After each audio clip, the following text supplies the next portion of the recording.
Well, welcome back. We're here for, it's not my round two, but it's round two of these videos. Hopefully this is a good one. And what do you guys think when you see a pack like this? No power, but there's some interesting cards. The cards I considering here, Lana RLs, probably Sneak Attack, because it's a powerful spell and a build around deck. And if you get it early, then you can be confident, okay, I am building around that, and then it's easy to build from there. Opposition, same as Sneak Attack. It's a powerful card in a specific build around deck. Adelaide, only because mono white's just so powerful. The card itself is mediocre, but just cementing myself in mono white. And Richard Import, because it's colourless, so it keeps my options open.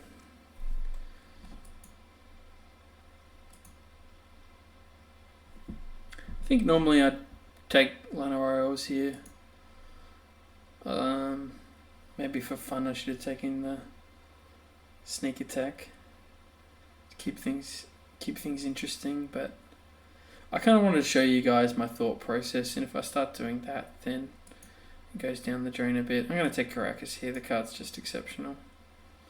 Just gives you free wins, and you don't need to play white. If the card tapped for colourless mana, you'd still pick it up, so... I'll take a fetch land here. Fetch land's good at hedging your bets in that instance, but it still lets me sort of go green, because I can say, yeah, I'm picking up lands for my green deck, my green whatever deck. But if I end up going, blue-black or something, or blue-white, it's still going to be useful.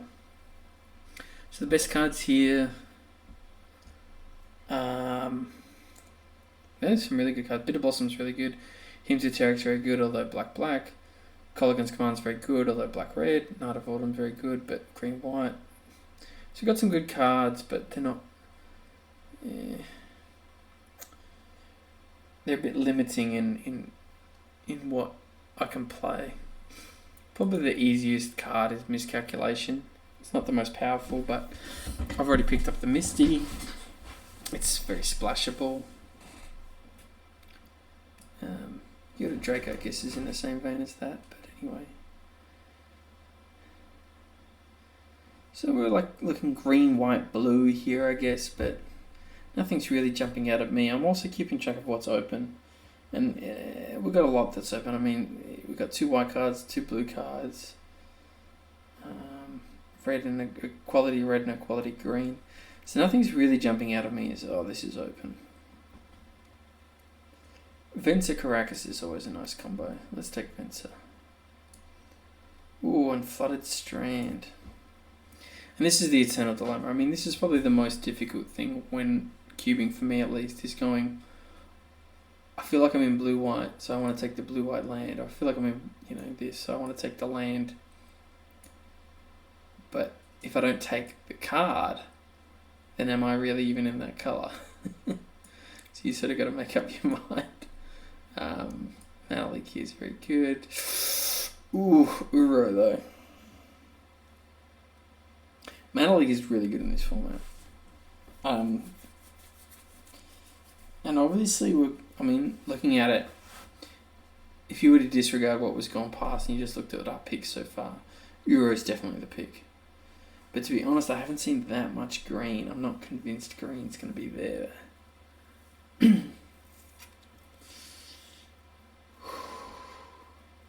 Getting the Mana Leak is safer, I think. Just because now, let's say I see a bit of black, I can go into black-blue or whatever. Maybe I should go green. Damn. Yeah, going blue, taking the Mana Leak there is just safer. Because, at this stage I can even just transition into red and go blue-red and say, okay, yeah, we picked up Misty and we got a Steam Vent, so the Misty's good, Krakus is always good, and then we've only just got one weird little Llanowar Elves. We had one pick that wasn't in our, wasn't part of our game plan, and otherwise we're solidly blue-red. So you can see how flexible picking the Mana Leak there is. But Uro obviously so powerful, If I'd seen a bit more green early on, I think I would have picked Uro. But that's why I like lining them up this way, so I can see the order that I picked things in. It's not like I picked the Lana Royals up here, which implies, okay, green was pretty open at this stage in the game. It's like, no, green was the first pick, which means basically nothing about it. It does. It literally means nothing about what my opponents are in, because they have no influence over it. This is pretty mediocre. Clique. Okay, Clique Wheeling's good. Clique Wheeling's really good. And Whisperwood Elemental Wield. Whisperwood Elemental very good, and never complain about a Whisperwood. It doesn't entice me. It doesn't excite me, but I'll never complain about a Whisperwood. Gilded Drake, phenomenal card. Really expensive these days. One of the first cards I ever shelled out a lot of money for. I bought it for $30 way back when I was playing Mono Blue Highlander. And I don't think I've ever resolved one. I had it in my sideboard. Okay, Trinket Mage Wield. Trinket Mage is decent in this format because there's usually a Mox or even a Black Lotus sometimes that you can pick up. So I'm looking at definitely blue, maybe green, maybe white. And you know, I sort of half regret the Uro call, but to be honest with you, seeing Hydrocrisis doesn't mean green's open, does it? It means blue-green's open. And we already know that blue's open, so that information doesn't really help us. So there's no power, first of all. We've got the blue-green land, which is interesting, but Prismatic Vista is just as good. So the pick here is, I'm pretty confident it's Prismatic Vista. I don't think there's really much debate about it. Glenelendra is fine, but again, it's not like a must-play that makes or breaks the deck, so Prismatic Vista is just the correct call here. The only times you don't want to be picking up land is when you're either looking at power or something that makes or breaks the deck. Something like a Stoneforge Mystic in an equipment deck, or the Splinter Twin in the Splinter Twin deck, or the Natural Order in a Hoof deck. You know, these make or break cards. Outside of that, there's nothing really that you should be picking up lands. So now it's decision time. Right. Natural Order is great, especially if we pick up a Hoof. We can pick up this land. We could keep hedging our bets by taking Shark Typhoon, which is a perfectly fine playable blue card, which keeps our options open, or we could take the impactful Stoneforge Mystic. So really it's about deciding, am I in white, am I in green, or am I still hedging my bets? Because the last thing I want to do is, well, not the last thing, but you can see how taking Shark Typhoon, same when you're playing in your games, when you feel ahead, you take more conservative picks, and when you feel behind, you maybe take more risky picks. Arguably it's the same thing. Shark Typhoon here is a safe pick. But if I end up going blue-green, it's kind of like, well, I want the blue-green land, don't I? And there's Resto.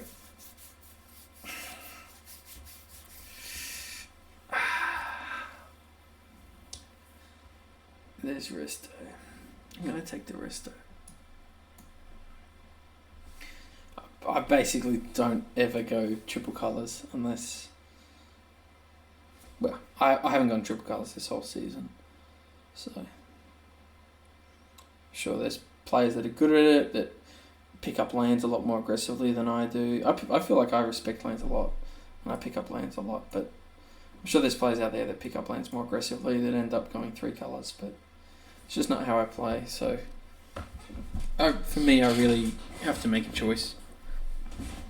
Am I playing green or am I playing white?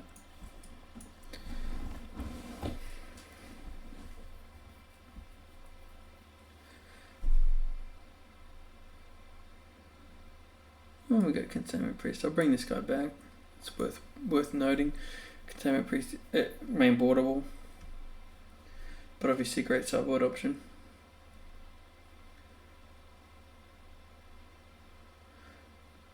Well, that's done it for me.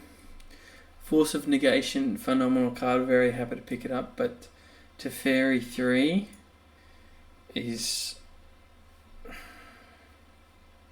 to me, like, if that was Oko, I'd be going, I'd pick it, and then I'd say, I should have committed to blue-green earlier. But Teferi 3's the other side of that regarding blue-white. So very, very happy to get rewarded there with Teferi 3, and we pick up a nice preordain, very easy pick. Don't forget your preordains, respect your deck, respect your consistency, respect the cards you've already got. And I'm probably going to move these guys to the side. And you can see that we kept flexible. I mean, what pick are we in now in pack 2? We've had what, 1, 2, 3, 4, 5, 6. So we've had 6 picks in pack 2, and it's only now we're consolidated in white. I should say we're consolidated before the preordain. But yeah, 5 picks in, and we stayed flexible all the way up until then. And all we've lost is 3 cards, these 3 green cards. And in this pack there wasn't really much anyway. This was the first pick, so it was pretty forgivable. So you can see how flexible I've maintained it.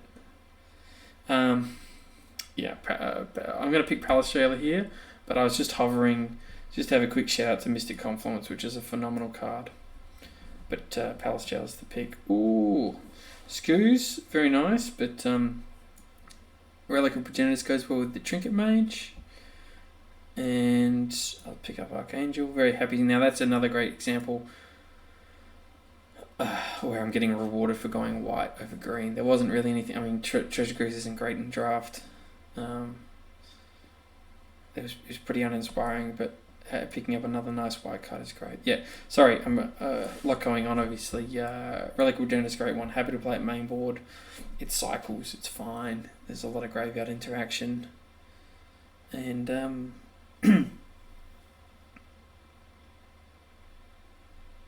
yeah, and Trinket Mage can get it. So it turns the Trinket Mage on. I actually don't mind Emrakul 13. So here I'm just going to move these guys away. And the only unfortunate thing about this deck, it's going great. We don't have any power. We've got Pseudo Power and Mana Drain, sort of like in between. We don't have a Monk, so I'm just checking to see if we need Emrakul as a finisher. I'm going to take Loris. But if I'd picked up Emrakul there, maybe I could have picked up the Basalt Monolith, Force of Negation Wheels. That's phenomenal. So this deck's going great. We're missing maybe a little, like an A-Call, something impactful. Something that really pushes this deck over the line. Or Monks. And we're also missing lands. But the bulk of the deck is there. So, and I don't think there were too many opportunities for me, certainly in Pack 2. Maybe there were in Pack 1, but certainly not in Pack 2. There weren't heaps of opportunities for me to pick up blue-white lands. So I'm not going to kick myself too much. I'm going to take the Hallowed Fountain. I really respect taking Remand here as a sort of high-risk, high-reward play, because we can assume someone else is in white, we can assume someone else is in blue. But how many other players are going to be in blue-white in this draft? Probably not many, so there's a good chance Hallowed Fountain will wheel. In this case, it's not worth the risk. I really want the land, but I would totally respect taking Remand here and assuming or hoping that Hallowed Fountain will wheel. Days is good. Yep, never going to complain about a Days. And already you can see, well, not already, but by pack 3, the Misty paid off. Misty now fetches for blue-white, so yeah, that flexibility.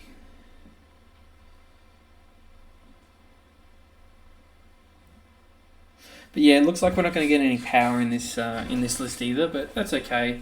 I'm very happy with how the deck's performed. This is a 3-0 deck. When I say that, I'm not saying I guarantee I'll get 3-0, but obviously,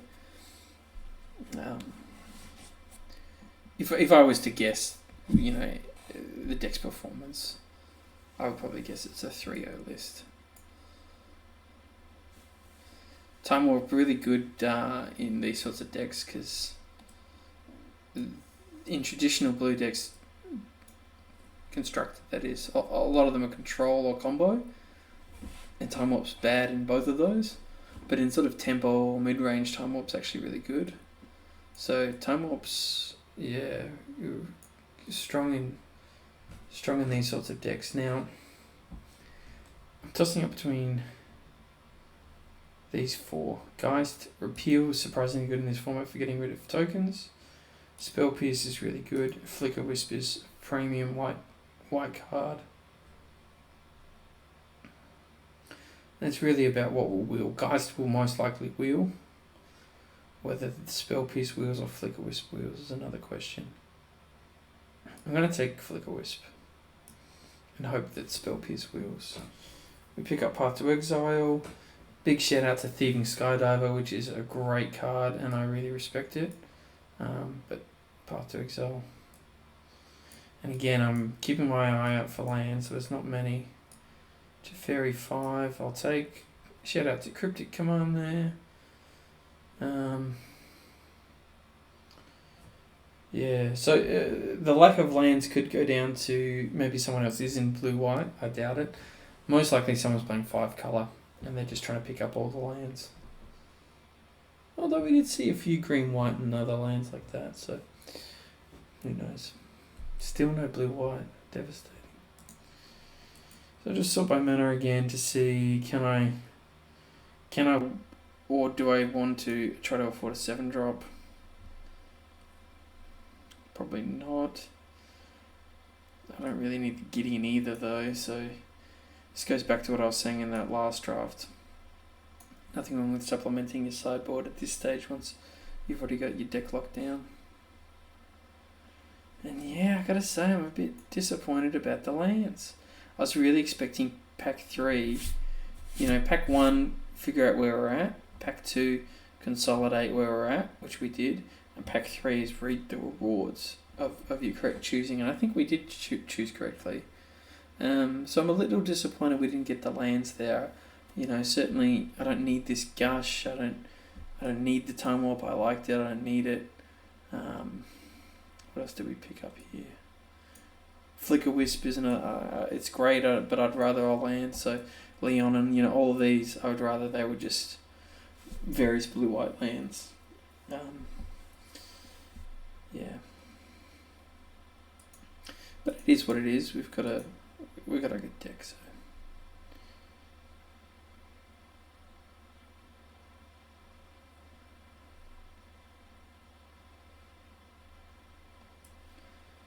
And at this stage, while I'm just waiting, I usually just sort of pull a few of the cards that I'm not that inspired to play.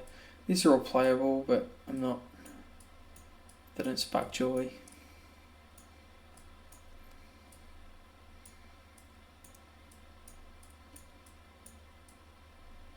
Trinket Mage, if I had a Mox it would spark joy, but there's no Mox.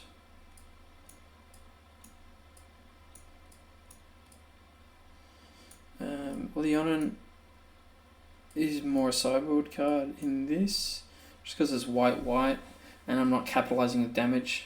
So if it was white-red deck maybe, and I was being a bit more aggressive, I'd really want to play that 2-drop, get that 2/2 power in. But in this deck, he's more of a control card, and at white, yeah, I feel like I can just sideboard him. Geist wheeled, and Geist is playable. So I'll just move these guys to the sideboard. And I wasn't even sort of thinking, I need to get it down to 23. I'm not thinking about my numbers at this stage in the game. I'm just thinking about, again, what sparks joy and what doesn't. And it just so happens that we're at 23 cards. 23 cards that spark joy.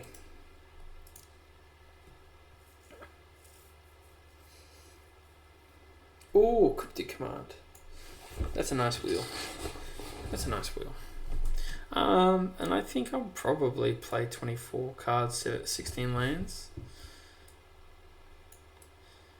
Keep in mind this is cube, so the whole 1723 rule I think can be bent a little bit because, and we didn't even pick up that many lands, but it can be bent a little bit more because there's more lands in Vintage Cube than there are in, say, going and doing the latest standard draft.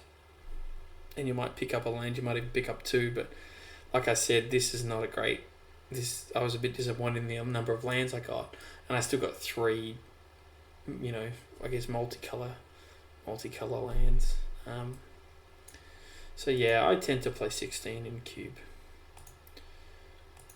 and I basically just trust their judgment, and I'll just double check there's no weird little, like I didn't actually keep Baral in or something like that.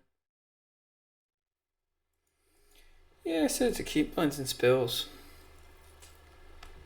Days, it's much better on the play than it is on the draw, which we are, so I'm happy about that, but Days is at its best when you've already got a threat out, so I'm hoping I don't have anything I needed Days in the first 2 turns.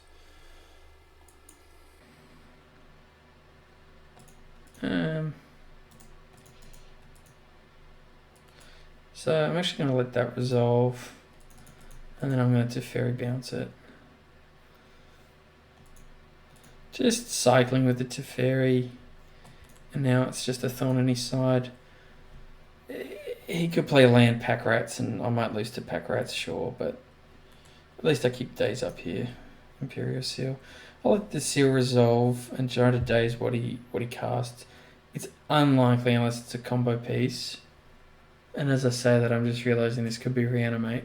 But what I was going to say is it's unlikely it's a combo piece that is less than, say, 4. It's more likely that my opponent's just trying to find something to curve better with. That's most of the time.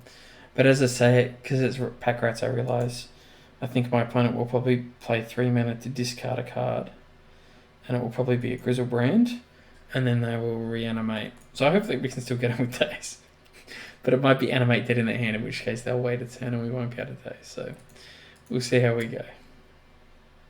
We've got Cryptic Command up anyway. So I'm just going to pass here. I'm expecting a pack rat activation, discarding like Archon of Cruelty or something like that, and trying to swing and kill the Jace. And I might even just Cryptic bounce the token and just get on top of the tokens and say, nah, you are not tokening. I can also resto and just kill it, but we'll go to blocks. I'll let him activate. He doesn't activate. Okay. Fascinating. That's really interesting.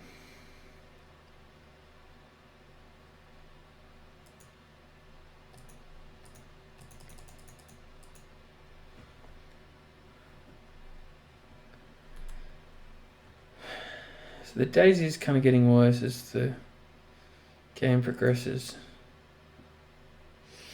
Ideally, he would have a 3-drop so that I can keep up miscalc. But a part of me wants to Palace Jailer here. Now keep in mind, at this stage I feel like I've won the fair game. So the only way I lose is to, let's say, this Reanimate, some unfair sort of Reanimate thing.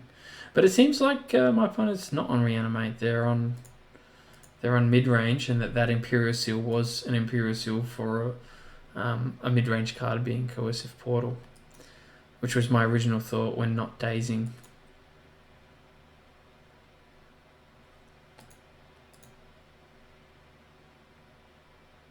We got a bit lucky, a little bit.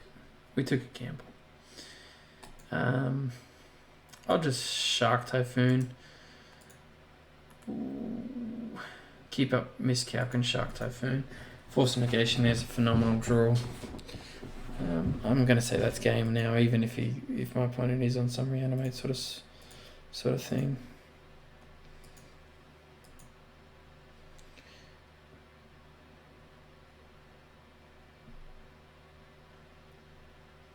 Yeah, between Teferi and I think that's a good concede. Give me less information. Don't tell me more about that deck, because at this stage, someone could be thinking, oh, maybe they are on Reanimate. I don't think they are on Reanimate. I think if they were on Reanimate, we would have seen something more with that Imperial Seal.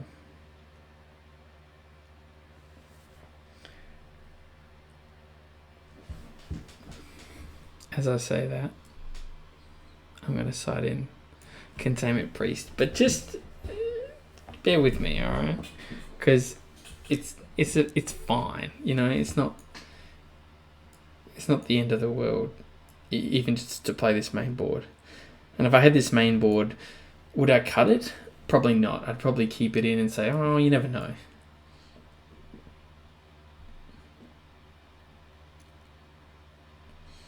I'll keep a few of the instants in just because I'm happy to play in my opponent's turn a bit more. I'll keep Gilded Drake in. Keep Geist in because Black often has a lot of spot removal. Flicker Wisp might actually leave. Flicker Wisp and Cryptic is what I'm thinking. Or Elspeth. We sort of had that Elspeth stuck in our hand, didn't we?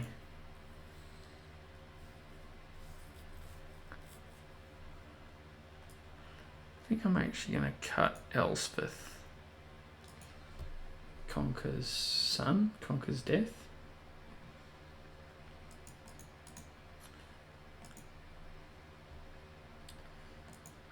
Okay. Gilded Drake is a 2-drop, but it's not a great turn 2. There's not many cards that your opponent can play on turn 2 that are going to be that much better than a 3/3 flyer anyway. And the 3/3 flyer can get you.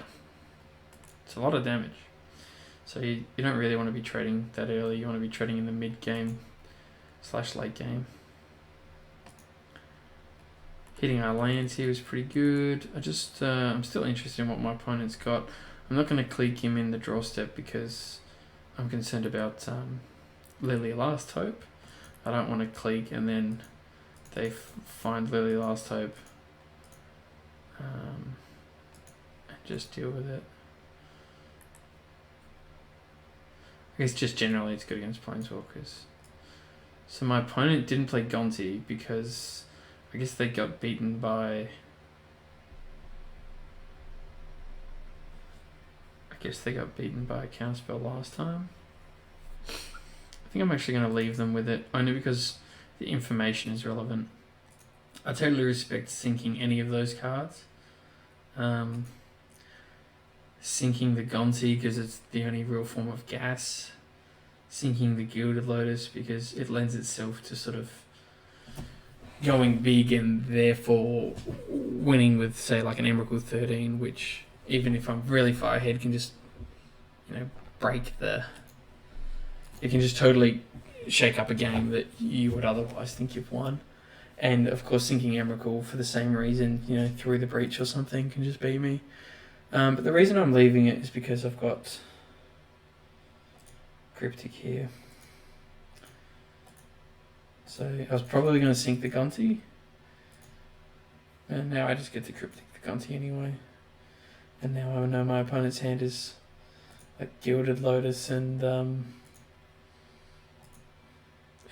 lands and Emrakul. So it's a pretty good position to be in. And I'm going to capitalise with a bit of damage, so I'm probably going to play Geist here. Could play Teferi, but happy to play the Teferi, is a bit more of an ETB creature. And I also think the only way my opponent wins is with combo. And they've got 2 combo Wii cards. I'm calling Gilded Lotus a combo card because it doesn't impact the board. It only lends itself again, as I was just saying, to spreading out. No, I'm going to cast Emrakul 13 or something like that, or something like this. If my opponent had cast the Lotus first.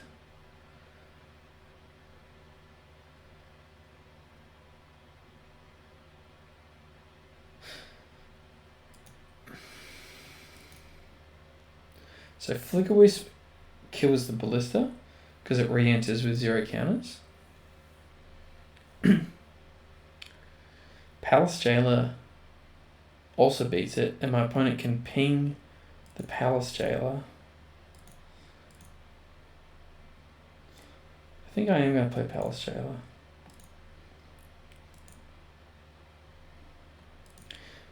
Anyway, what I was basically trying to say is I didn't want to play Teferi because I'd rather get that ETB and gotcha factor. And I also just want to close the game. And as we all know, Geist closes games very quickly.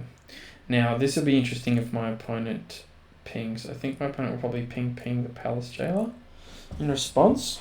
But that's not going to matter because some people still get got by this. But killing the Jailer and losing doesn't lose you the Monarch. And they don't get their creature back. By killing the Jailer. It's not like a Banishing Light or something like that. You have to win Monarch back. So I should probably, let's see, he's played Swamp, he's played this, he's played this, he's played this, opponent's played this. Okay.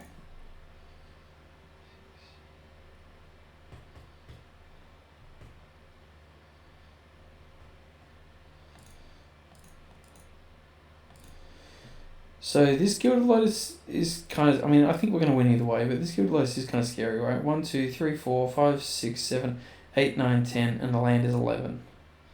You can do a lot with 11 mana. So this simple unsummon here just does so much. Basically guarantees the win. We've got a Relic of Progenitus up. We've got a Containment Priest up. We've got Teferis out. We're presenting lethal with a Hexproof attacker. My opponent doesn't have an absurd amount of mana to do something crazy. We rip Mana Drain off. We didn't know about that obviously, but we rip Mana Drain off the Monarch, so it couldn't really be a better draw than that. But even without the Mana Drain, you can see how nice a position that was, and why I kind of wanted to save up the Teferi and just go for the throat with the damage in Geist there. Go for the damage, win the board with damage, start earning that win condition, and then consolidate all the what ifs. And the Teferi is a great one for consolidating what ifs.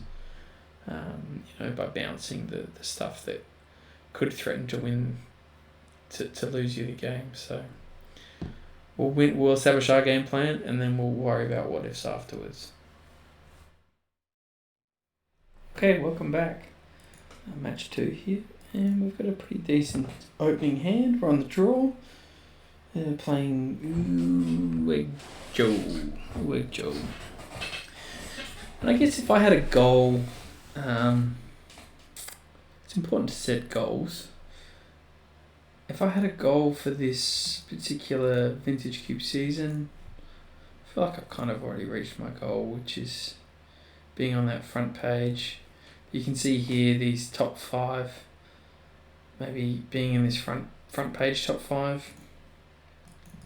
I guess is a goal I can reach for now that I'm on.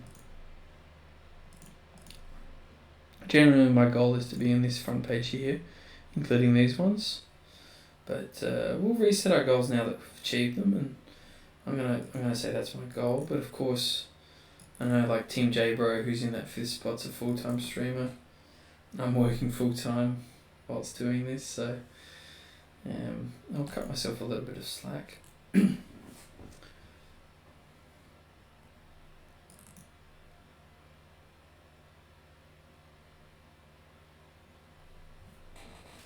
So my opponent's on at least triple colours, but seeing the Bob and seeing not just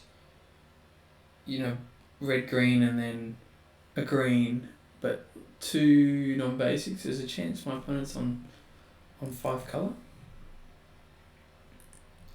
Playing the land out here and pass the turn is okay, I'm happy with it. If I daze, I don't have to lose a mana doing it. I don't have to bounce a land doing it. And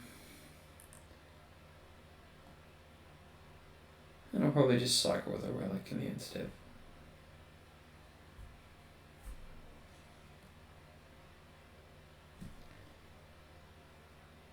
I didn't play Caracas, I didn't want it to get wastelanded. Maybe I should have, because it's unlikely my opponent's going to be on triple colour and potentially 5 colour and play wasteland.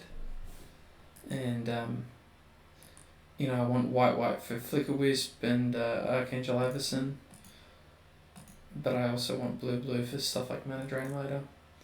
So we hit up blue there, which is good, and we got a white as well. And I think I'm just going to save the Flicker Wisp up. We'll pass turn, we'll see if we can daze without having to drop a mana back. And if not, we'll just Shark Typhoon for 1. Just cycling, yeah. So I think my opponent is on 5 colour. And I'll just daze here. Ooh, and the Shame Land afterwards. Okay.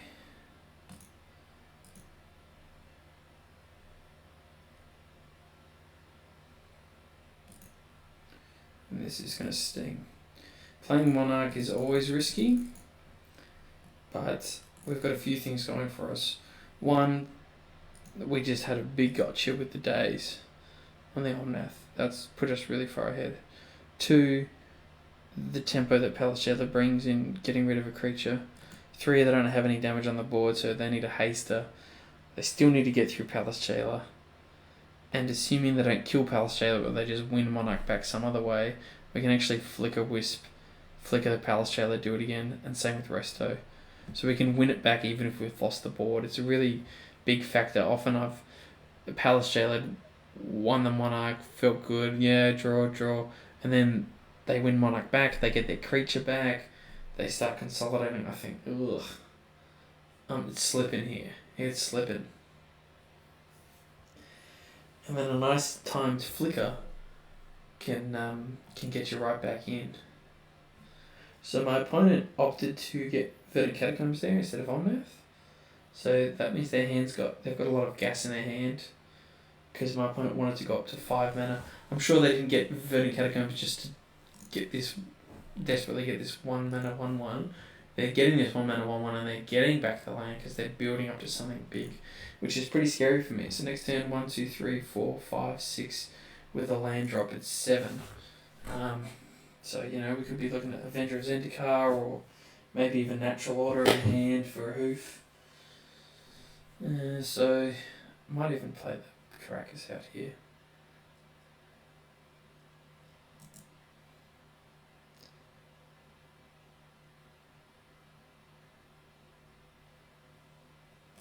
We can just flick a Palace Jailer again. I'm going to play Caracas and I'm going to pass turn. Hopefully my opponent makes a bid to win the Monarch battle. And what I mean by that is, swinging with the Elvish Mystic, which, it's not its preferred role, but someone might do that. Someone might do that so that they can win the Monarch battle back, which is an important battle to win, and then we just blow them out with Rest Arrange or block. So I'm thinking about this one. Instinctually, I want to block with Palace Jailer, and then just see what my opponent plays, because I'm kind of scared that they're trying to build mana.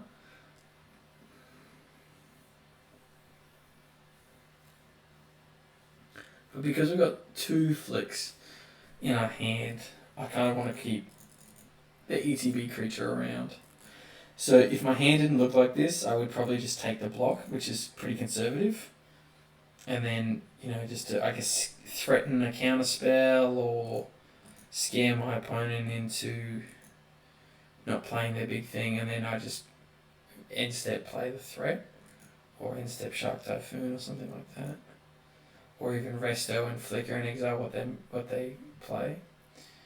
So this was a bit of a greedy play. We'll see how we go.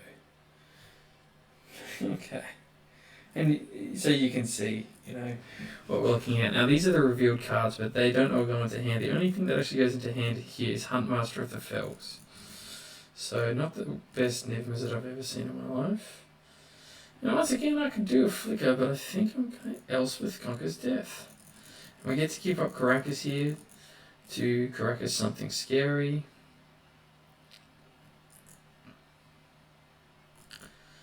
Or even bounce back our own Archangel. I'm not going to swing Palace Jailer again, that's pretty conservative, just because of the Monarch. If I swing Palace Jailer and they are able to spot remove Archangel, even with Caracas, they will then win the Monarch back, get their bop back. Most likely they'll hit Elspeth, which I think is fine because we weren't even going to return anything. Hits Caracas, okay. Fair enough. The tax here is really nice.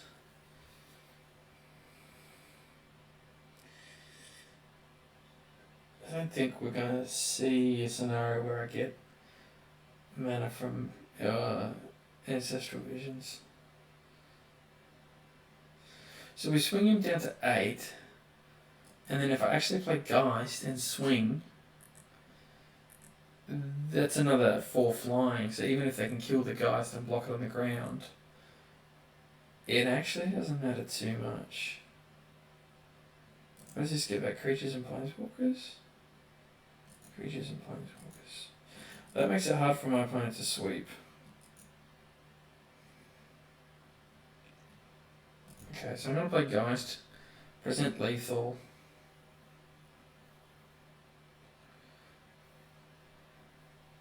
I think I'd just lose to some sort of Crater Hoof. But it can't be Crater Hoof, it's got to be Natural Order, and they're taxed, so these get tapped. So it can be a Hoof for like what? +3/+3 with 3 swingers, which is 8, 13, 17, so we don't even die to Hoof. Natural Order Hornet Queen, just sort of delaying the inevitable bit for my opponent.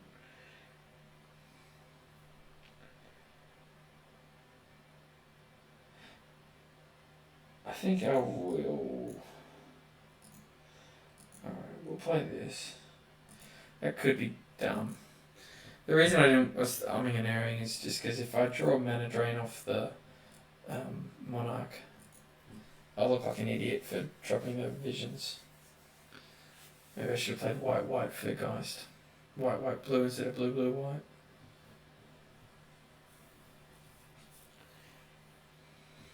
And also I was thinking, do I keep up Shark Typhoon to play around like a sweep and a haste? But in those colours, it's highly unlikely my opponent's going to be able to sweep and then haste swing something that I want to Shark Typhoon with. It'd have to be like Ragavan or something. They're just playing Huntmaster, so they're not dying. I probably should have seen that play. But that gets them out of lethal damage this turn. But again, I think they're just delaying the inevitable, to be honest with you. In fact, I think I've got them. Okay, so if I swing out here,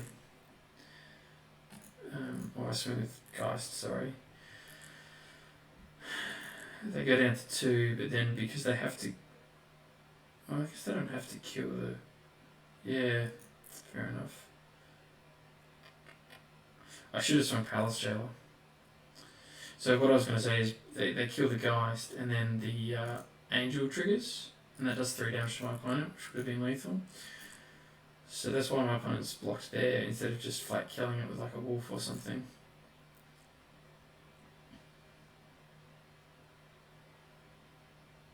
So now I do kind of die to Hoof. So I'm going to play around Hoof by Flicker Wisping this wolf token. Yep. And I'm also going to play Teferis and just bounce another creature.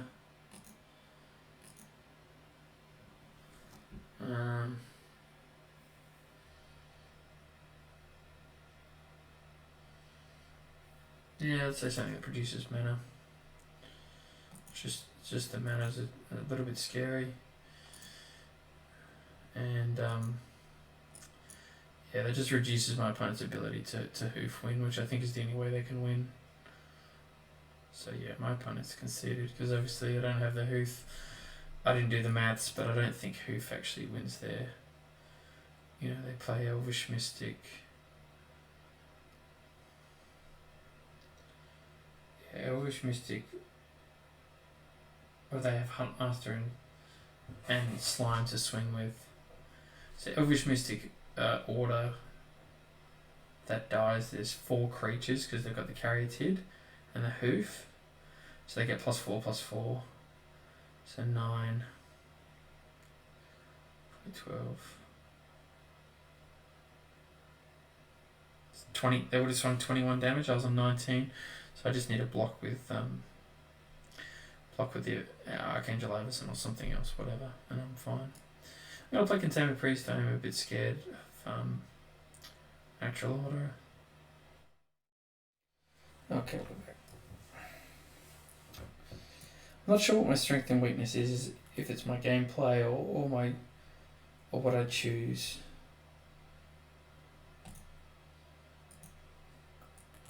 Be interested in that. I've got an interesting choice here too. I think I said earlier that Gilded Draking something early isn't as good for obvious reasons. You want to Gilded Drake something better. And also the fact that you're actually giving them a 3/3, which can be pretty impactful. So I was even considering Gilded Draking there, the Birds of Paradise, just to sort of mess with them. But then they played Carrier's Hid, so their mana's going to be good. Just thinking about if I want to drain or like this. And of course I've got counter spells up as well, so I've got something to do on turn 2. So I would get 4 mana. The problem is there's nothing really good to Elspeth Conquers Death. I think I just leak it actually.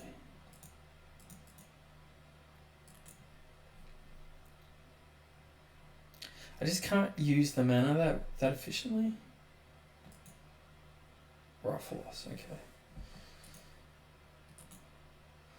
Well, Ruffles is pretty scary, although there's only one forest now. But even playing a forest here from my opponent, it taps for 2 mana, which is just really good.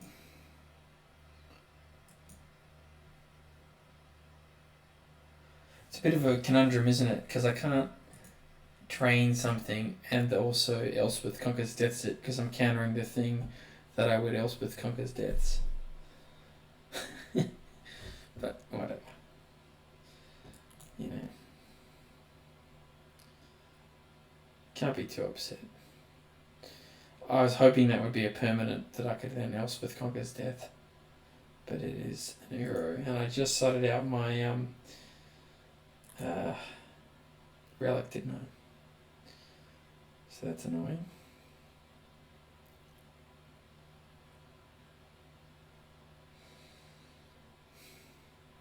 The Elspeth doesn't do anything. It's not hitting anything. It probably won't tax anything because my opponent's only got 1 card in their hand.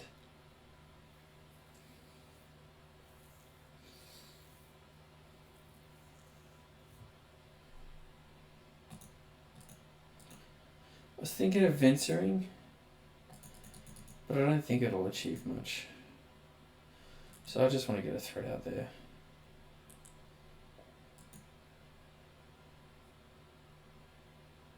Do I want to Gilded Drake? Nah. Thinking of Gilded Draking just to disrupt my opponent.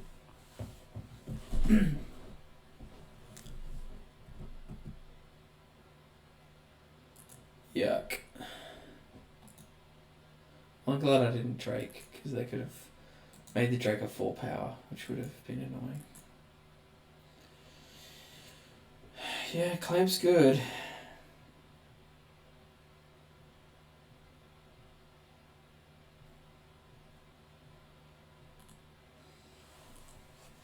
What are they doing here?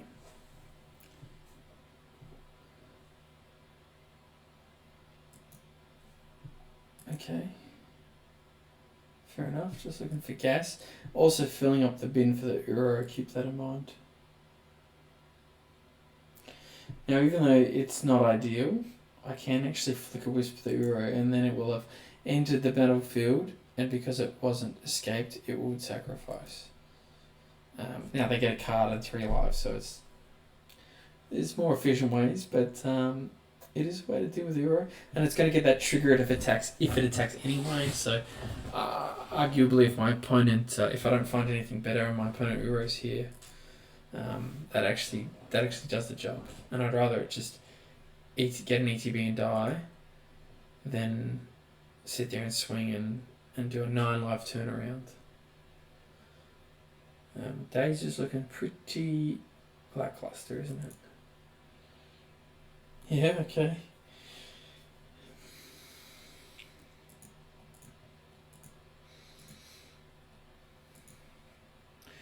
Well, Teferi does basically the same thing, except costs them a little bit more mana and gives them, costs them a bit more mana.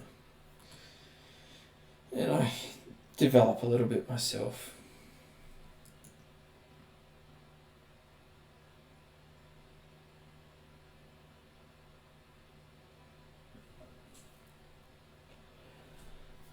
I think they've got Niv Mizzards? No.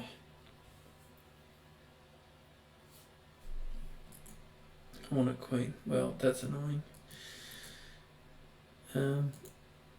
Archangel Sweep. Archangel Sweep's arguably not the worst here.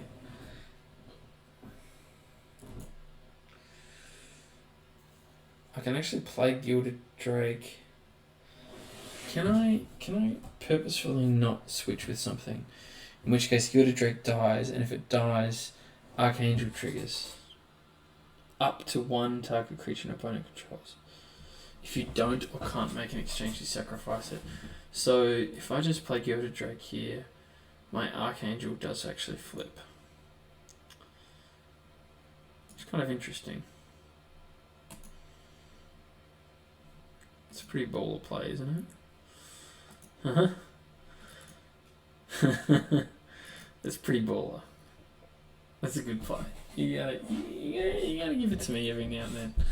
You gotta give it to me every now and then. Come up with some good plays. We're back in the driver's seat.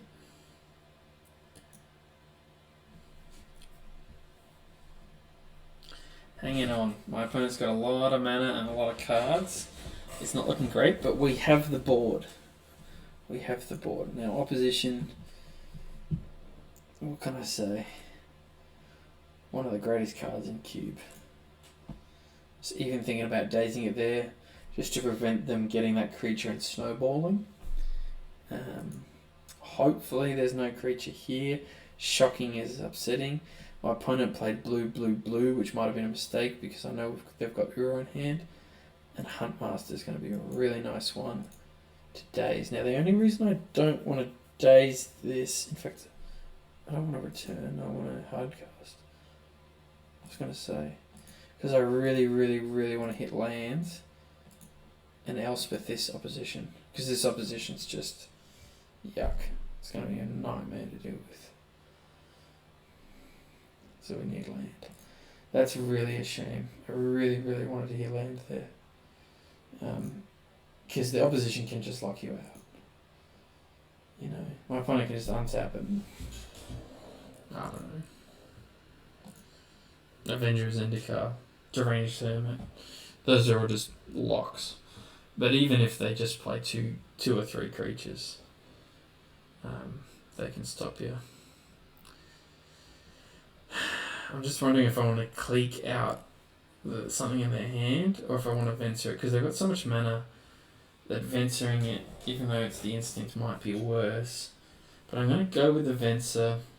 We've got 6 power on the board. It's just such a shame. If we hit land there, I think we win, because the Archangel will finish my opponent off. Yeah, okay, this is an issue. This is an issue.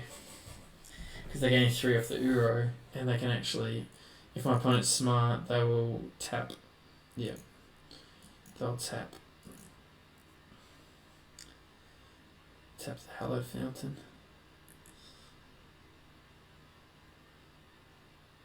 Forcing me to Venser now. It's actually not the end of the world. I might even Venser the opposition if they try to move. So my opponent's trying to move on to second main, so I'm going to Venser now.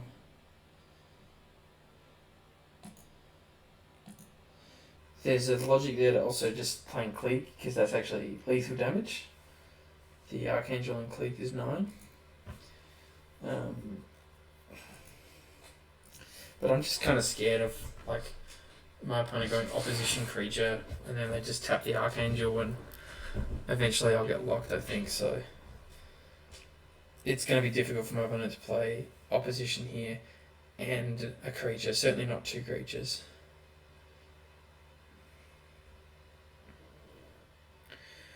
Ideally they play opposition and we Elspeth again this turn.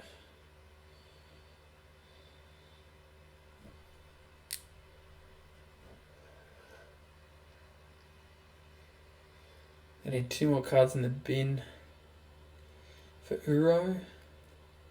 As I said, we've still got that Flicker Wisp trick for Uro if we want. We've also got Lurus Gilded Drake. Hits the Teferi. Okay. Destroy target non-land value. Oh, okay, that's the only thing they could destroy. So we take him down to 1.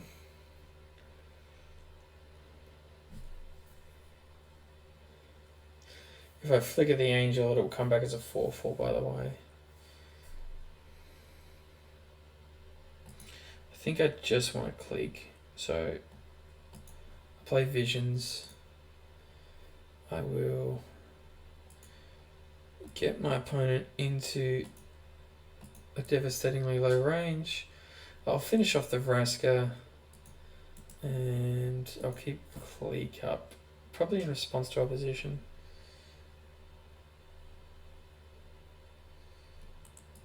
They can play opposition or a creature. I don't want them to play opposition and a creature. Green Suns for 3. What are they gonna have for 3? Green Suns doesn't go to the bin actually, so they can't Uro. Kitchen Finks? What a... Green Suns for 3. Night of Autumn into Gain 4 life? I don't know.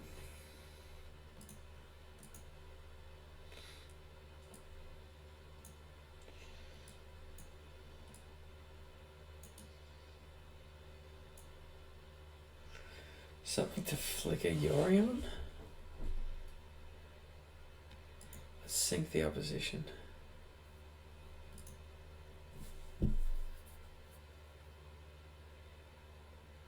Eternal Witness.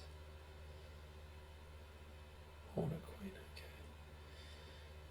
It's pretty good. It's pretty good.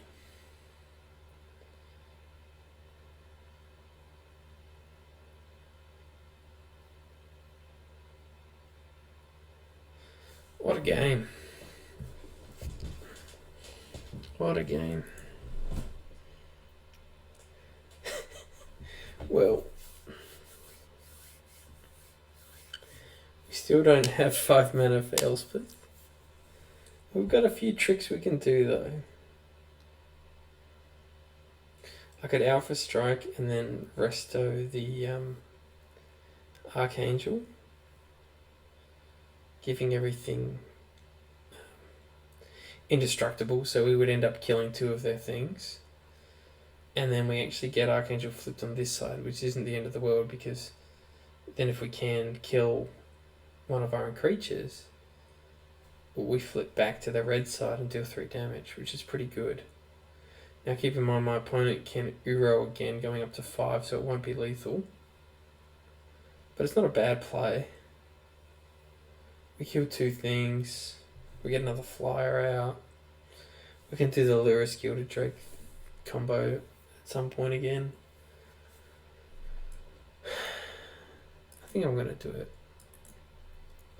Just start chipping away at these insects.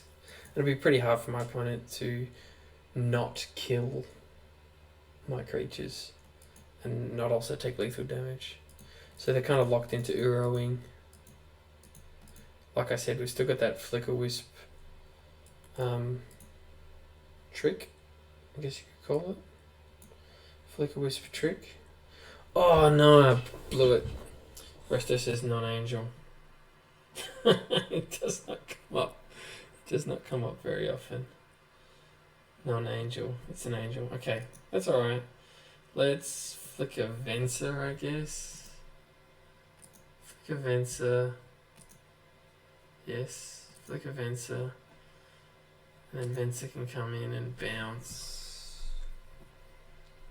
this 1/1. Okay. Well, we sort of made the best out of that, I suppose. Really interesting game, though. My opponent's definitely going to play Uro out here, right? I mean, they can Skull Clamp, but they're going to have to find a win con. They've only got 13 cards left in the deck. I assume they've got a Hoof or a Progenitors and a Natural Order. I don't know why I actually haven't seen Natural Order or Hoof, but I just get that feeling.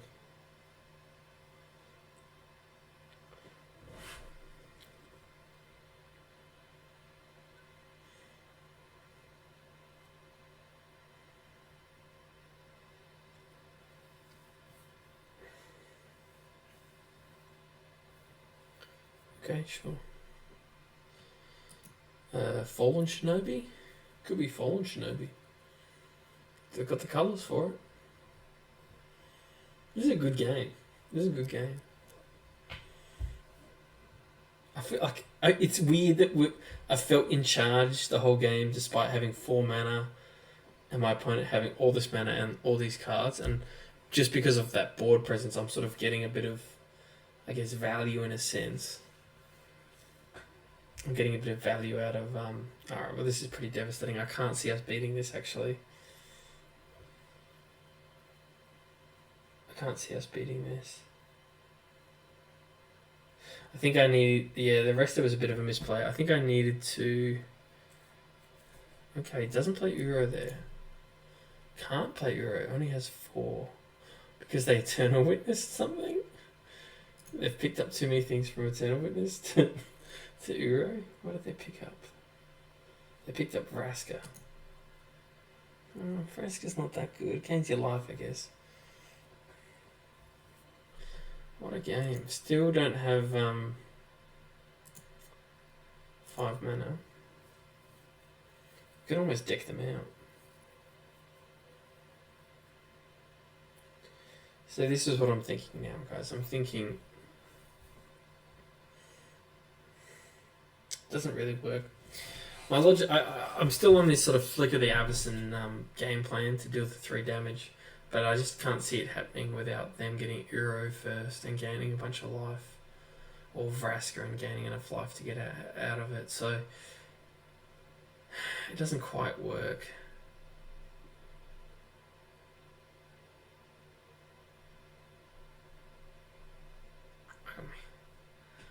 Palace Jailer, they'll just win Monarch back straight away. I could Palace Jailer an Insect, I guess. I really wanted to hit Elspeth there. See, Elspeth, you know, it can also mean I can be a bit more aggressive with my swings and my blocks because I can get something back. If I play Lurrus, then Vraska would just kill it.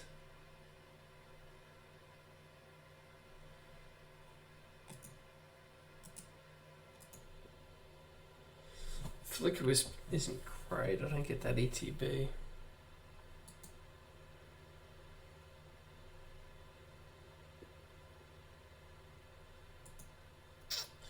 It's a tough one. Yeah, I really want to hit 5 there and just go Elspeth. I think 5 mana is the golden key, because that means I can do the Lurrus Gilded Drake combo in the same turn without risking losing to Vraska.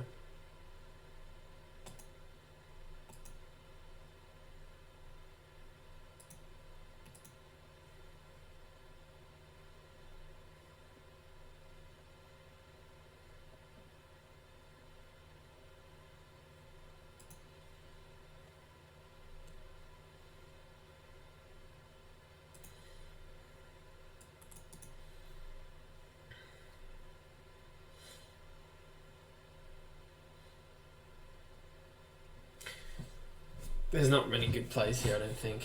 I think I needed to hit my 5th mana that turn. Yeah. Just gonna kill a random insect and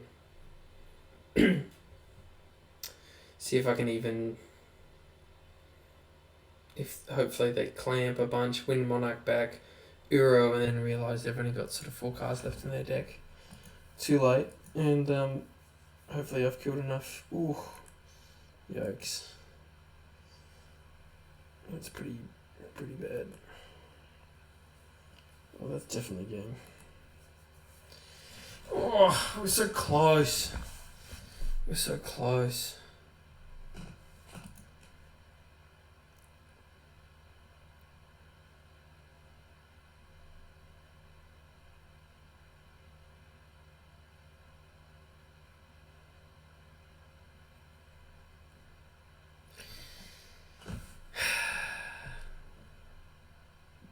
felt in control the whole game, but I think, when your opponent's got a bunch of cards and a bunch of mana, anything can happen, let's be honest.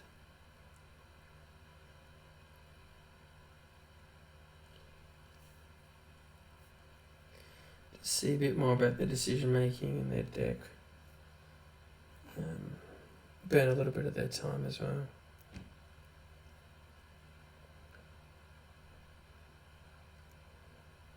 I also wasn't 100% sure if Vraska gains 2 life when it goes up or 1. Can't quite remember. Okay. It's good to know. It's good info. Very good info.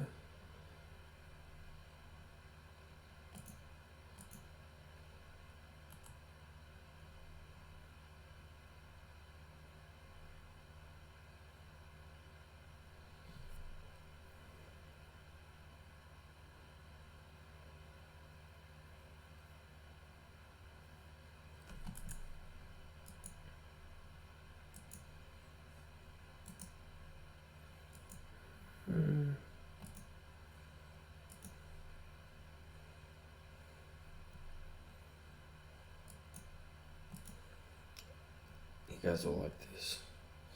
I'm pretty sure I've lost anyway.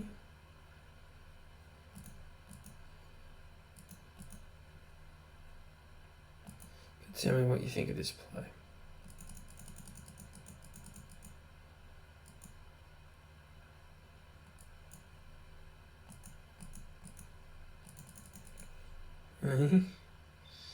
Gilded Drake.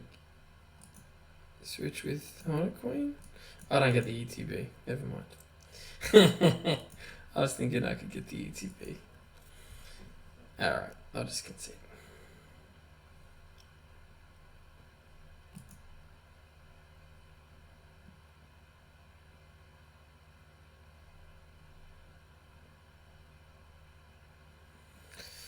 But the Oko information was very relevant. We've also seen most of their deck, and we didn't actually see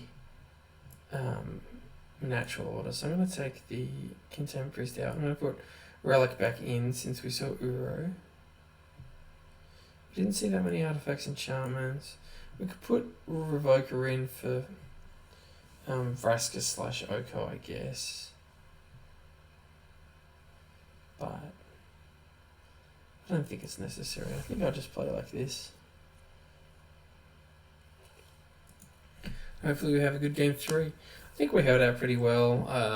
I made a few misplays, but we held out pretty well, so that was a really good game. A little bit behind on time. I'm not used to being behind on time. Obviously, I'm talking about my plays more than I'm used to.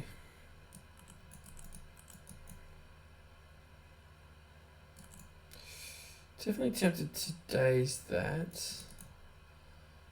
But I kind of just don't want to go that behind on mana, especially when I've got a time warp in hand. I've got big things I can build to.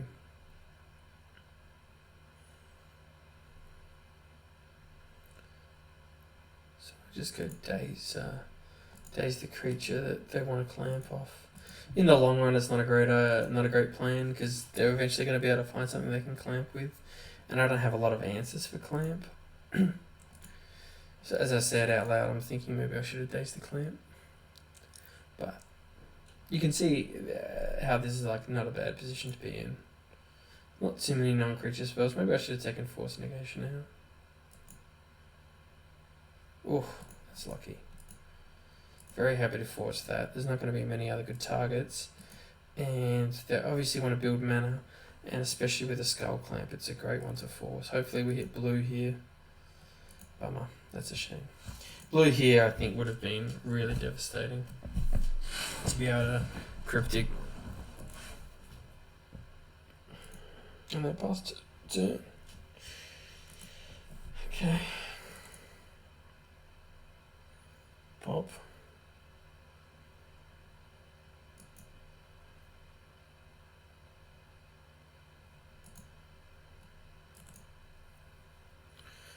Hopefully if I just play a bit inconspicuous, rush through the commands, they won't think I'm on Cryptic.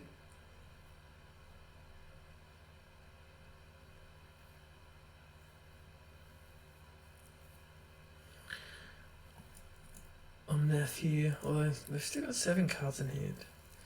I know they drew 2 off the clamp, but keep in mind the first thing you clamp gets you back at parity. Because you spent a card on clamp and you spent a card on whatever you clamped.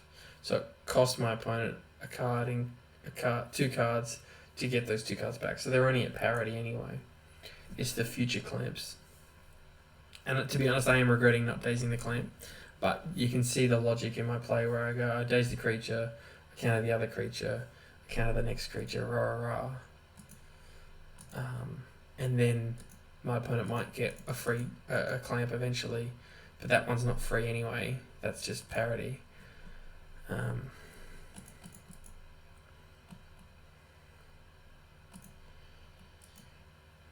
So I'm tempted to Palace Jailer here as well, actually. I think I will. I guess the deck with so many creatures, I'm skeptical.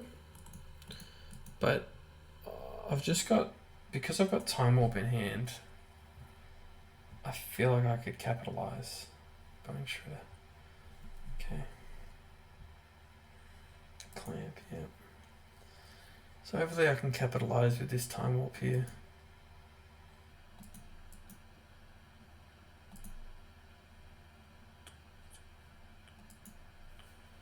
So, that, very nice. 1, 2, 3, 4, 5.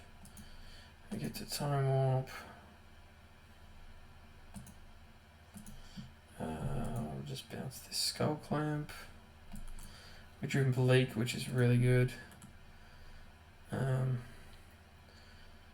Cool.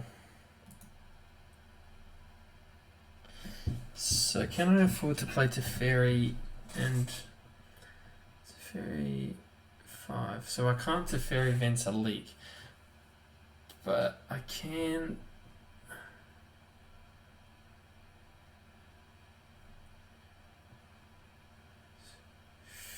Only just off. I want to be greedy and play Teferi, but I think the correct answer is to just keep up Venser and the Mana Leak. Because let's be honest, I mean, I've got lethal damage here, right? So, it's such a shame. I'm only 1 mana off being able to go to Fairy plus untap 2 lands, Leak and Venser, which would just be the game. Okay, you can have an Arbor Elf. Because Arbor Elf doesn't actually stop the lethal damage. And I am going to Venser this one, because Vensering it wins me the game. Ooh, it's close. Yeah, this is a hand. On the play especially, we've got 3 mana, we've got spells, and we get to start off with a nice powerful turn 1 play. So this is for the trophy. 3rd trophy in a row today, assuming I get it. This is probably... I wouldn't have minded something, yeah. Something on turn 2 there. Because we can't actually find white with this Misty Rainforest. The Misty finds Hallowed Fountain, but we've already got the Hallowed Fountain out. Sometimes I just like to check out my deck. It's a really good tip. If you're about to Birthing Pod or whatever else, look for something. You can just check your deck quite easily here and have a look.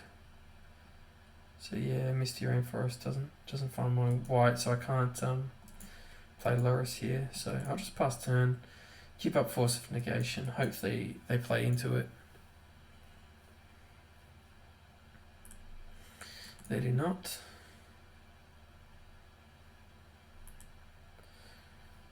And even though it feels a bit to just not do anything with our mana or hit our land drops, keep in mind we do get Visions next turn. Visions comes down on turn 5 if you play it on turn 1, by the way. Okay, sure. Cycle 2/2, that's fine. And we get to clique here in the end step, which is also really good. So we get to go clique, which is just good because we're spending a card first of all. And if we're about to visions, I want to be spending my cards, not hoarding them. It might bait out a counterspell. Ooh. Speaking of baiting out a counterspell. This is brutal. Because my opponent's got 2 mana up as well. So if they're actually able to counter this, then the visions won't resolve.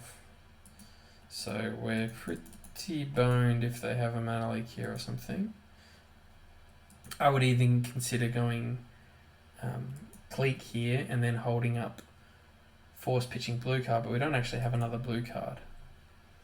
So yeah, that's probably game. We just needed to do something a bit more impactful on turn 2, turn 3, and we didn't. And even now we've missed a land drop. So anyway, I'll play clique out. It'll get what do you call it? Unsummoned most likely. I'll look at myself. Drop the Lurus. Because I think the only way we can really get out of this is with more powerful. Because we're behind, I need more powerful spells to get back in it. So I want to just hit my 4th land drop, hoping I can hit my 5th land drop. Maybe Time Warp Swing or Elspeth it or something like that. But I don't think we're going to win the game anyway.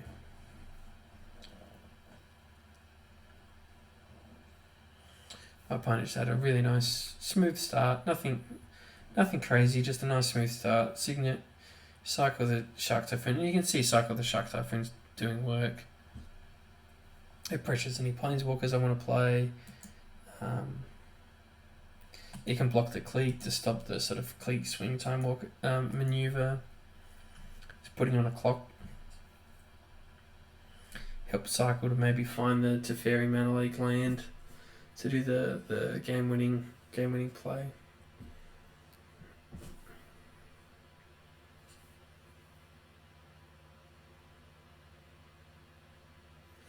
And they hit recall off the Spellseeker, which is not bad.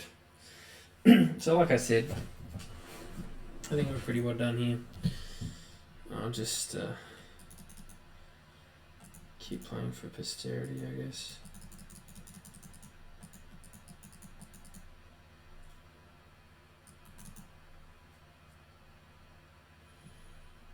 This looks like a hard control deck, keeping up 2 mana both times. Yeah.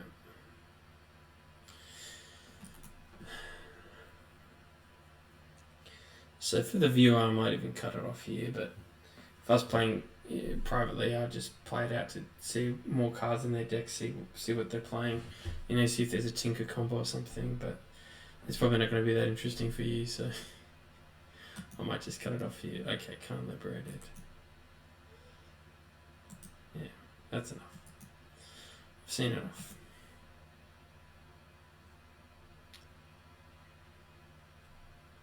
So they're playing hard control. They have a Signet, but I'm not convinced they're on like an artifact list as far as citing in Leon and Relic Water.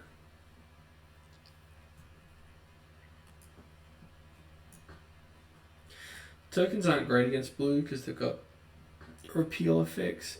My opponent's playing Shark Typhoon as well, but generally against control, playing something that splits your creatures up is decent. I might play Memory Deluge, another instant.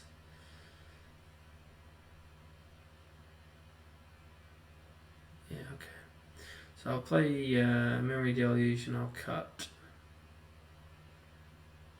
Gilded Drake. Hopefully we just get him with Mana Drain. Mana Drain into Teferi, untap with Mana Leak, and that's pretty much game over, right? Yeah, so hopefully, if they go like a 0 Signet here, we get to drain it, then play Teferi, and I'd pretty much call that game over, to be honest. But they didn't play into it, so we'll keep playing. cycle Shark Typhoon at the end of the turn so we can try to hit our land. They might be thinking the same thing. Maybe they're scared of counterspells themselves.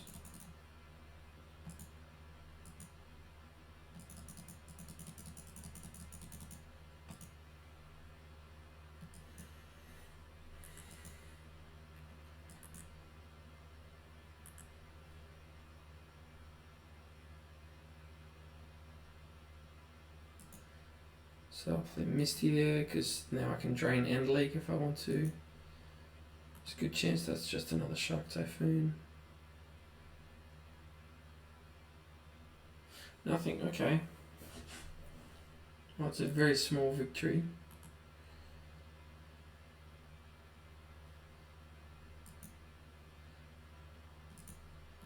Play Relic. We're chipping in there. We're chipping in there. I don't want to blink first. They've got Cryptic Mana up. I've got double counter, and one of those counters can really elevate me. Okay. Let's drain this one.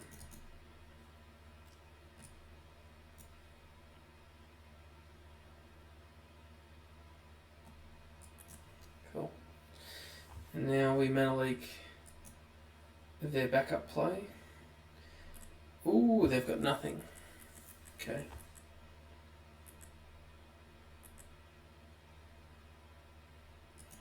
I think I might just cycle this. I know we switch off mana leak very briefly, but I don't think they're going to play anything now. Okay. So.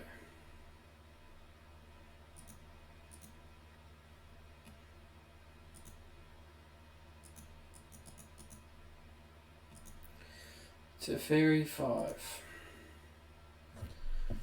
What have you got to say about that?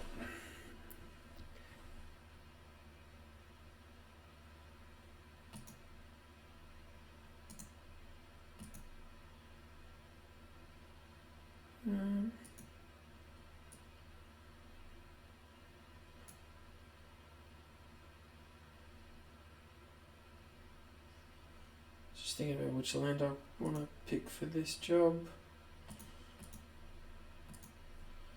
So leak here. It's pretty good. This is still a very strong position, and I think we'll probably win, but it's not as confident as the last time, because the last time this was going to be a Teferi really early, and it was going to be a Teferi that a Teferi that has a mana leak backup, because on my turn 3 I was going to be able to untap two lands with leak backup. So this is still really strong. I'm very confident in this position, but it's not as sort of like, yeah, it's game over. If I was able to drain like an Azuri Signet on their turn 2, like I was saying earlier, that is just game over. This isn't game over, but it's probably game over. We get to Cleek here, and we've actually got Caracas for Cleek as well, which is really nice. And yeah, I'm going to Cleek. I could do the Memory Deluge, which is a little bit more mana efficient, I guess. But happy to just play instant speed. If my opponent counters this, it's fine. We're drawing cards with Teferi, so if we're trading cards off, it's fine. I'm ahead on board, so it's fine. Mystic Confluence is a good one, though. I'll pay that. Nope, I don't want to pay 3. And I'm just going to fetch here for Hallowed Fountain. I'm not going to get any value off the Lyris yet. That doesn't mean I can't cast it, especially when we've got Caracas. So there's no huge risk in casting it. Probably I'm just going to play Time Warp.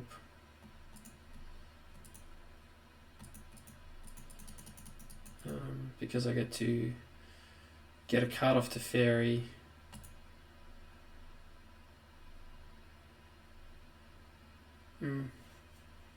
Yeah, I'll Time Warp. Yeah.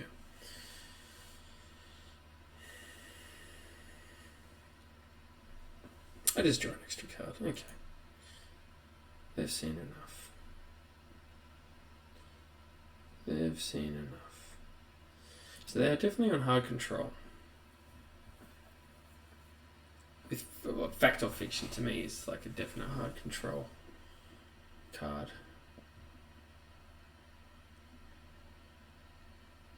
I think we probably keep it the same. Visions is a bit of a liability against Teferi 3, but generally it's just so good against control, I'm keeping it in.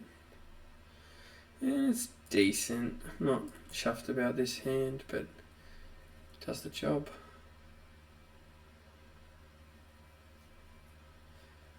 Of course, I'd rather start on the play, but happy to have the extra card in a high control matchup. Ooh, and I think I actually kind of want to keep both. I know that sounds a bit weird, and now I'm even questioning casting the Preordain, but I want triple blue for Cryptic, and I want white for Flicker Wisp.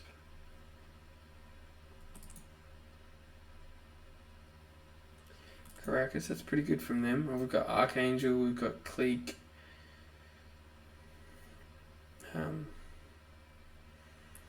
Playing around Force of Negation. Just doing it so they don't have to discard. Okay.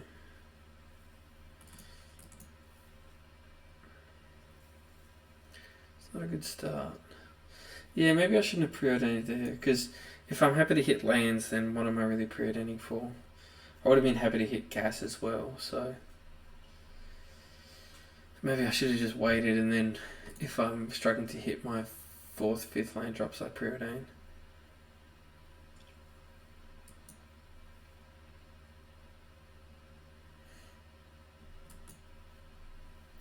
Shock in Hallowed Fountain.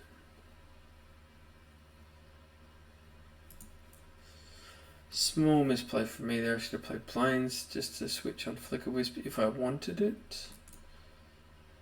And then give myself the choice of going 3rd mana blue for Force or 3rd mana white for Flicker Wisp. So these are what I'd call small victories, you know? And they're pretty important in hard control. But yeah, small victories. My opponent cycles and gets a 1/1 out of it. And I can do the same thing with Flicker Wisp here. I can Flicker Wisp the 1/1 away and end up with a 3/1 as a small victory. So I'm just keeping up Cryptic here and Mana Drain and Force, I guess. Hoping to use Cryptic, allow it to be countered if it needs to, and then I can untap Flicker Wisp with Mana Drain back up. And then I've got control of the board and I've got a counterspell back up, and that's a good position to be in. And that's even playing assuming my opponent's going to counterspell. So very happy to play into that scenario.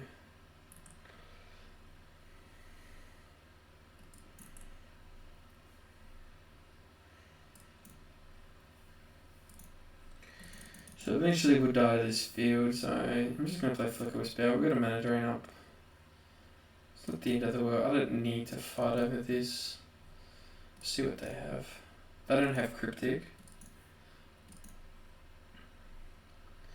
Yep, so we get this small victory, like I said. Now we've got the board presence. In these games, it just takes so long to kill somebody that the board presence is, almost a mental thing, where you feel like you're under pressure to do something, and it can ruin your pacing and your patience in a game. So it's a nice psychological advantage to have. Plus the 3/1 fly is nothing to sniff at. Does other things. It helps you win Monarch battles. I should play Caracas there. Of course, I'm just worried about Wastelands and such, but... Modo. I clicked it, but I must have clicked it when it was in a freeze frame or something. It's really frustrating.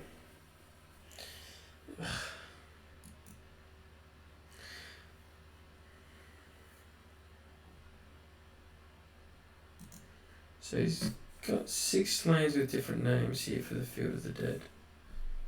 And there's the 7th. I hope that swing doesn't cost me. I was going to say it also helps you pressure planeswalkers, which is effective, but I hope that swing doesn't cost me because I think we're going to be racing with these Field of the Dead. And I want to be like time warping and such. So I'm really concerned that that three damage will actually matter.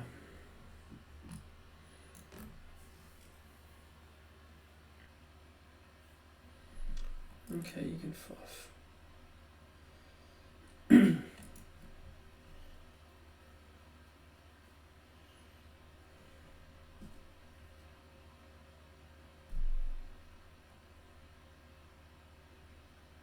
Feels actually pretty good here. It bounces the token, and of course land is good because any land entering makes it 2/2.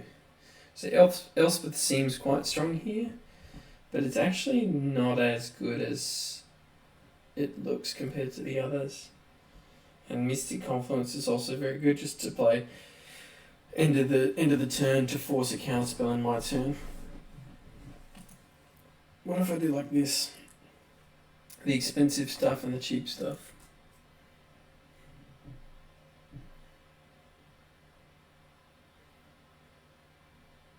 Really doubt about that 3 damage. If they were on 15 and I swung 7 here down to 8 and then time warped, swing 7 down to 1 and I've got 2 flyers and they're on 1 life. With, I can't cast them all but 3 counterspells in my hand. That's a good position to be in. So what did my opponent take? They dropped the Elspeth. So they kept land, repeal, Simic. Okay.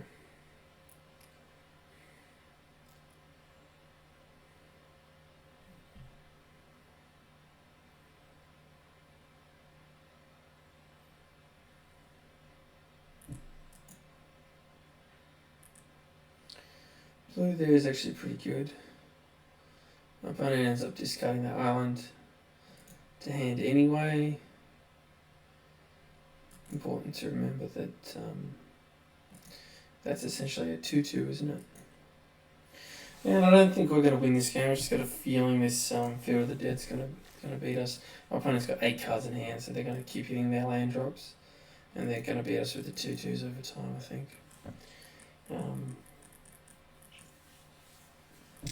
But we're putting on a good show. Drawing Island there was good. Because I want to build to 1 more island so we can have Cryptic and Force in the same turn. Or Cryptic Time Warp or Cryptic Mana Drain. So that's it. That's all the cards we saw off, right? That's all the cards we saw off. I'm really upset about that 3 damage. I'm going to play Carax now. And I kind of just want to save my time warp for when I've got a little bit more pressure on the board. I might have to pull the trigger soon, but there's a big difference between time warp doing 3 damage and time warp doing 7 damage,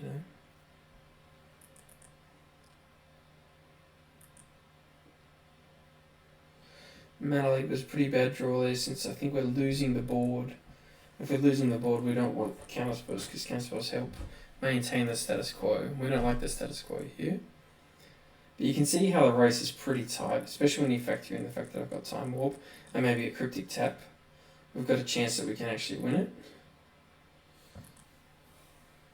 And instead of Cryptic Tapping, I might think about Cryptic Bouncing. My opponent's just going to counter it though, aren't they? I need 1 more blue.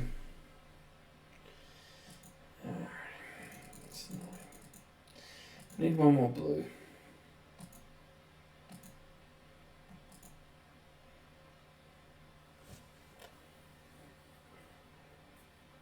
So that I can Cryptic and Drain.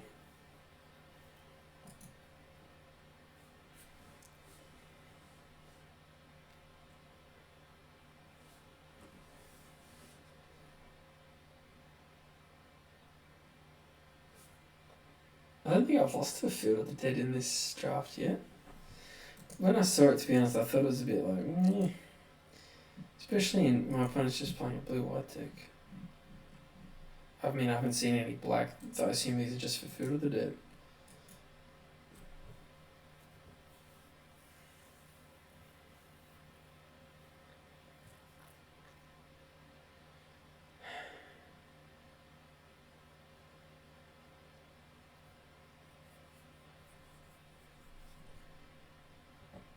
I should have gone to second main phase.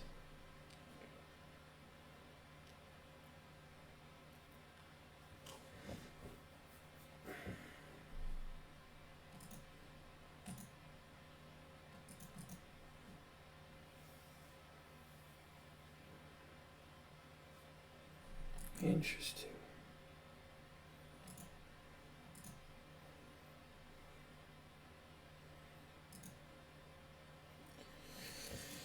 Alrighty.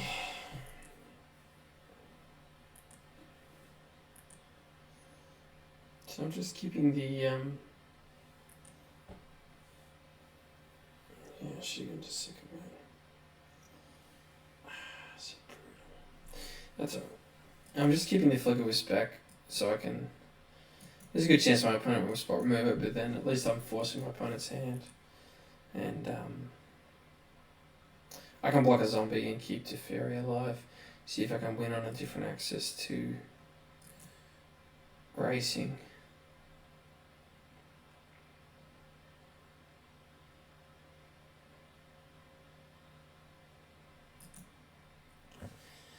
Yeah, there's another one.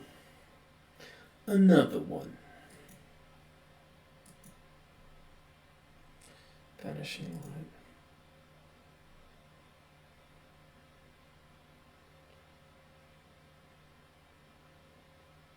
Could go counter bounce. Counter target spell, return target permanent. Counter this and bounce an idiot. What do you think?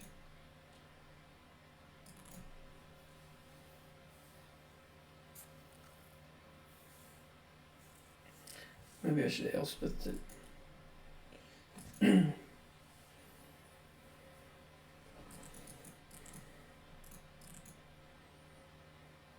Gonna force a negation it since the mana leak's not really doing much anymore, is it? Yeah, or maybe just let it resolve, let them exile Teferi, then Elspeth it and try to counter, fight in my turn.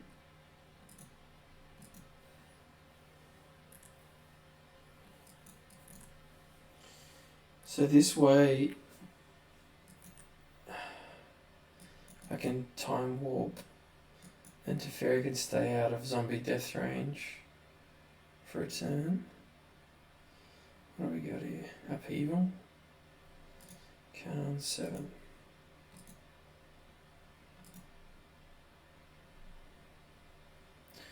Yeah, this turn would have been, I think I misplayed there. This turn would have been a lot better if I had something impactful to Elspeth.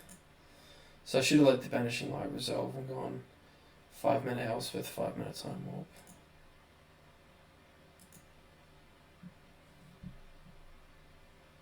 Okay.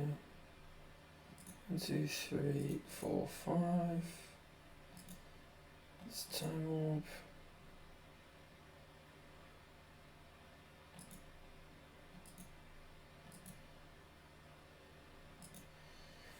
Play Geist.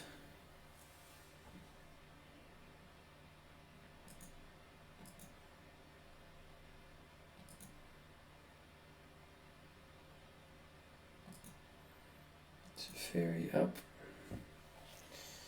Are we doing this? Feels a little bit like we're doing this. It's a Fairy 3. Bounce this thing.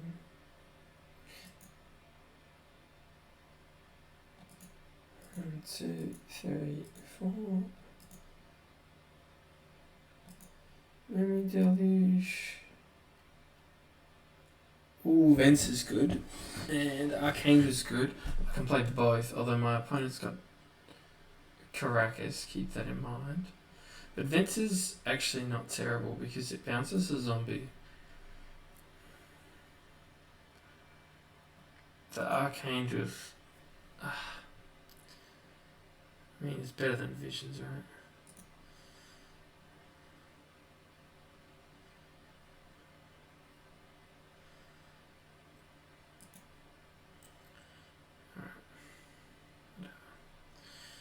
Play the planes.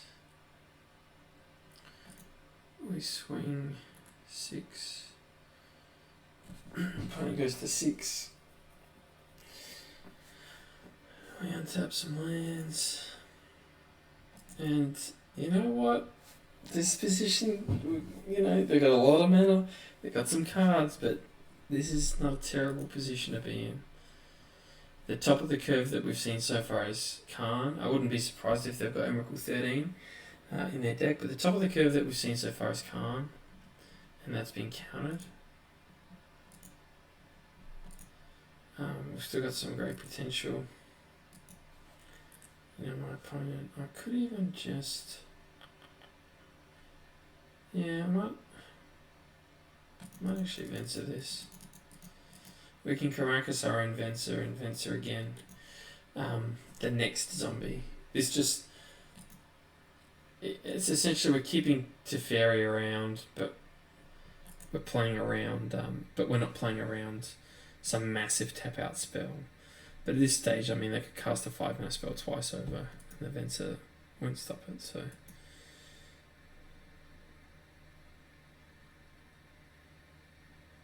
I said at the time of picking Venser as well, I was like, well, I've got a Caracas, so... And that's what pushed us into blue, I think. Well, one of the reasons we got pushed into blue. And you can see here, in the late game of hard control, being able to go Caracas Venser, just to bounce little zombies, you know? You can also see the 3 damage. At this stage, it hasn't really affected the maths technically, but it makes a difference. If this is Emrakul 13, I'm going to be so mad. And after saying the only reason I don't want to play Venser here is to play around some big tap-out spell. Okay, that's fine. They were going to gain the life either way because it's a cast trigger. Although I can't actually Elspeth Conquers Death Set, which is kind of funny.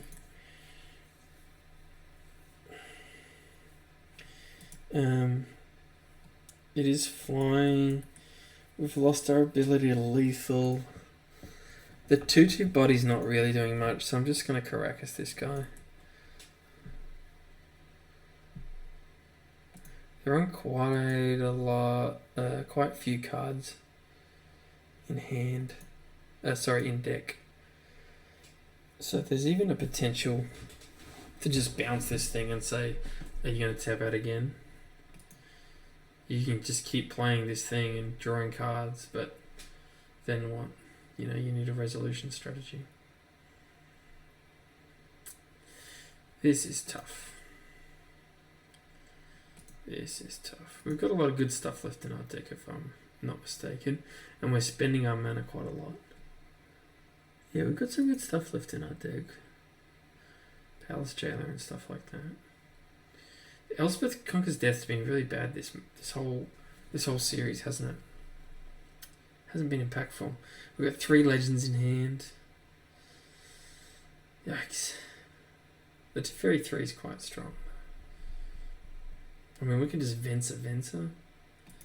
Strength. So if I go Venser...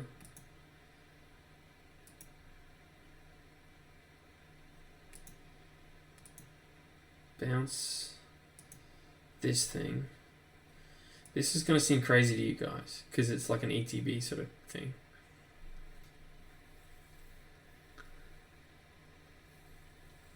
But I don't think my opponent can just keep doing that forever. And then what? I Caracas Venser again.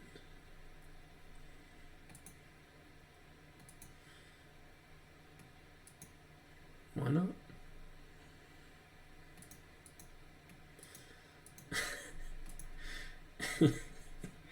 We even get to Venser again because we're going to untap with Teferi. Okay. Is there anything in the graveyard I care about? Not really.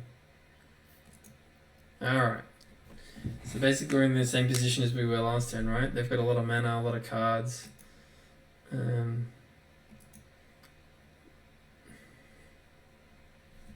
Yeah.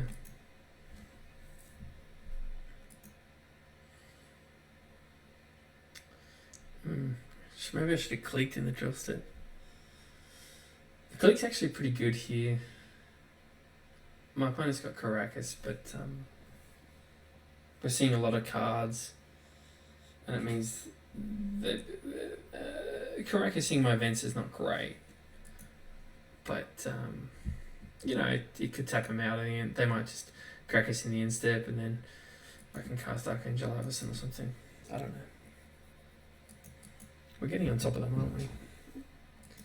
It's a hectic match, man. Hectic. Imagine if I just lost to Thassa. Imagine if I'm sitting there thinking, can I pull them out? And then they just Thassa me. It's happened.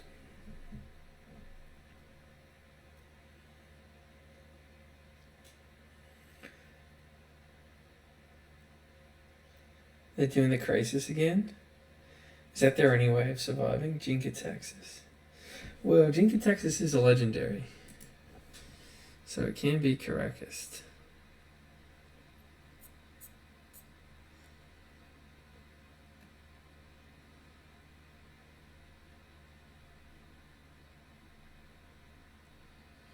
You can cast it one more time, but then what?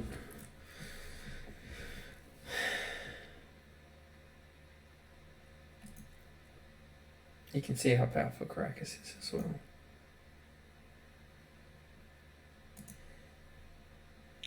So whenever they cast an artifact, instant, or sorcery, they copy it. And it basically counters the first artifact, instant, or sorcery I cast. Okay, so they want to bounce this. Oh, they want to bounce that and bounce that. Okay.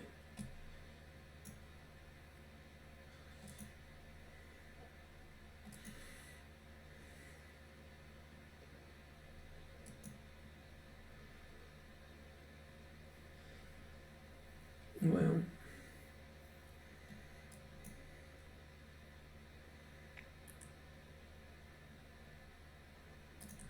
they can get bounced, I guess.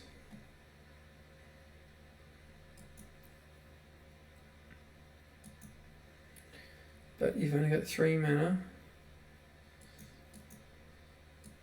And I have lethal. Because if they Caracas my Venser, well, I can Caracas my Venser and bounce the token. Okay, sure. You make a little 1/1 idiot. What a game. What a game. I believe we've got them. But, what a game it was. Let's have a look-see here. So I'm pretty sure this is it. So we can Teferi bounce, and Venser bounce. Wowee. I don't know if we were going to get that one, but what a match. What a series. Trophy town for you little baby boy. And that puts me up to 25. So we're still in 7th place. But we're getting there. Thanks heaps for watching. I had a great time. It was really fun matches. Thanks.